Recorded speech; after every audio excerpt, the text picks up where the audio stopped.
Welcome. I'm Alexis, and you are listening to RiaTalk, the official podcast for the Marrying Kind Inc. We are always keeping it real regarding love, family, and relationships with a biblical perspective. And here's your host, Maria Brenton Sampson. Hey, girl. Hello. So I just wanted to kind of jump right in and ask, how important are the love languages in a relationship or marriage? Is it a myth or is it some validity to the love languages? There are definitely love languages in relationships and marriage. Yes, the answer is yes. There are love language. Love language really saying that the way a person interprets that they are loved and being loved, that is your love language. It could be words, it can be things, it can be a touch. It's the way you receive love. So not understanding your partner's love language, can that cause your relationship to end, or does it really cause problems not understanding love languages? Yes, definitely. It causes problems. It causes problems in the sense that you would not. It's just like if I speak English and you speak Spanish and we don't understand each other. We might like each other. I like your smile. I'm feeling some good vibes on a emotional level, but yet I don't know what you're saying to me. Mm-hmm. I'm not receiving you because I can't interpret it because my language is English and your language is Spanish. The same thing about love languages. Now, see, I've had this happen in my personal relationships where I'm not quite understanding and receiving the person's love language. What are some tips that you can give people to kind of understand their partner's love language? Ask. Okay. That's a very good way to do it, is to, and maybe your partner may not know his or her love language. So you guys have to work together to figure it out. It says, you may say, when do you feel most loved by me? Okay. Or you can observe the way a person behaves, like you give your spouse or your person you're in relationship with a gift and they get very, very, very excited. That may be the way they receive a love language. Now, don't misunderstand the person being a gold digger or materialistic, because their love language is gifts, giving them things. Maybe you can give them a stick of bubble gum and they'll feel happy because you gave them something. That is their love language, and that is okay.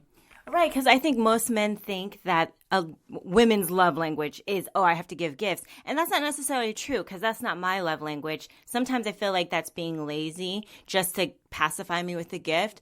So, that's why I feel like people don't understand love languages, and I wanted to see if that was detrimental. I think love languages, I hear you, and I see what you're saying, because it also irritates me when if my spouse always say, "Oh, you so cute. Oh, you looking so pretty today." Hey, I'm so much more than just pretty or cute. I'm smart. I'm creative. Right. I have. I'm very industrious. Almost anybody can be cute with the right makeup on, but I'm so much more than just cute. Right, but like words of affirmation, some people like that more than others. That would not be me, but that would be somebody else's love language. So what are the love languages and how many are there? Well, some say there are 5, but there can be many. Mm-hmm. As many as you come up with. Some say the love language can be things. It can be words. Mm-hmm. Words are very important to some people. I agree. Mm-hmm. Some people it's touch. And so for some people it's things that you do. Mm-hmm. Like I get very excited when my husband does his part around the house and just being a team player with our domestic things we have to do as a family to keep the family running smoothly. That may be a part of my love language. I feel love when I don't feel that I'm a workhorse that's been worked to death. Now, when do you tell your spouse or your boyfriend, girlfriend, when is a good time to tell them what your love language is? Is it on the first date? Is it once you're like 2-3 months in? When do you express, this is my love language and this is how I communicate and respond? No, you don't want to say it like that. If you can't, well, you can say it like that. But they probably, if they're really into you, they're watching you. That person, even on a subconscious level, is observing because they want to communicate to you in your language. Mm-hmm. I want to communicate my love for my husband in his language. Mm-hmm. And if his love language is words, then I want to say the right words that can make him feel valued, to make him feel loved. In some sense, all of us, some degree of all human beings, words make a difference. So that is a part. But for me, a bigger part may be what you do for me, things you do for the family, the way you play with the children. All of that is a love language for me. So you've been with your husband for 35 years. What are his love languages, and how did you discover those? I discovered mostly through talking to him and observing him. And we've talked about love languages. We've gone through love language classes very early on in our relationship. There are classes for that? Oh, yes, there are classes. Many churches and marital retreats talk about love languages. And so I think that would be a way to do it is for my husband and I, you have to talk to each other because you can't, humans, we think we read minds and sometimes we can, but it is so much easier not to guess it and just say, I want to know more about you.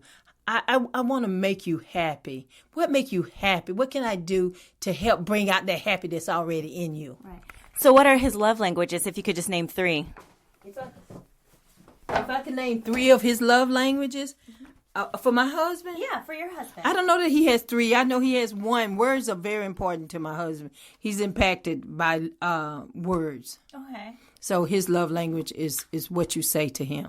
And what are some of the things that you say to him that you see that are a positive response and that aren't so cheesy? Sometimes people think that when you talk about love languages and when you're talking about responding and communicating to your partner in love languages, that this is kind of cheesy. What are some of the words that seem to resonate with your husband? One word that would resonate with him would be if I say, you know what? You are valued. Okay. I don't know what I'd do without you. Okay. Hello, Mr. Wonderful. Yeah. You're the best. Mm-hmm. Those things. Now, you touched on a little bit about your love languages. How does he express his love to you in your love languages? I know you said you have a few of them.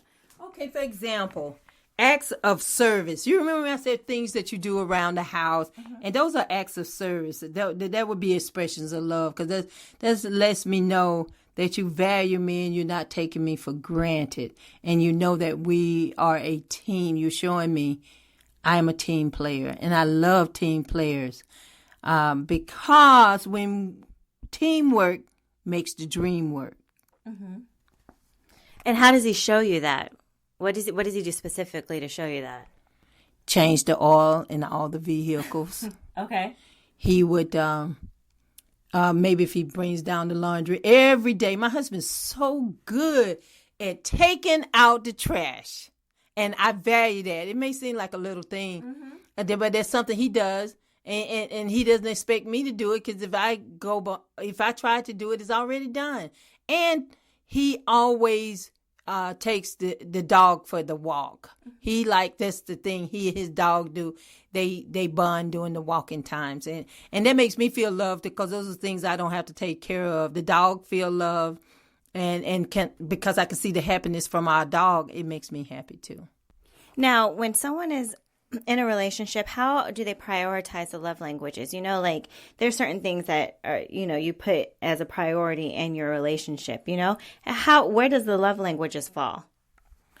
The love language is throughout. Okay. It's like a thread on fabric. Mm-hmm. It's an essential part of it that goes throughout. Like if you have a dress on, you're like, where should I put this thread on this dress? The thread is throughout the dress.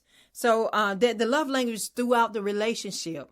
So that's how you would prioritize it throughout the relationship. When you're cooking, when you're sleeping. And it's not the woman that just cook either. When my husband cooks for me, I really appreciate it. Not like, oh, you did something so special. It is special every time he cooks, just as if it's so special every time I cook. And so when, as I said, the love languages, my love language doesn't happen. It is not food. Some people love language is really food. They feel very loved when someone prepare a meal for them because they love to eat. Right. They're what we call foodies. And so if that's your love language, then your spouse or your significant other would be very happy to do that for you if they really love you. So not to be confused, you don't use these love languages as a get out of jail or get out of trouble kind of card. Like, oh, I did something wrong. Let me do clean up the house, or let me buy a gift because I'm in the doghouse now. I know I've done wrong. These should be incorporated throughout. So these are not like just get out of jail free, kind of techniques. No, not at all. But I think when you need to get out of jail free, this is how you get it. If you want a hint on how to get out of jail free, is to confess. Just admit that I made a bad choice, not a mistake. I made a bad choice. Please forgive me. And I'm going to put energy in not doing that again because I don't ever want to hurt you. And these are the things I would do to make sure that that bad choice doesn't happen again. Okay. So again, if you could just go over for us, you said there's 5, some people say there's more, but what are the love languages, just in case we didn't quite get it the first time? You can say, for example, words, gifts, acts of service, just spending time together.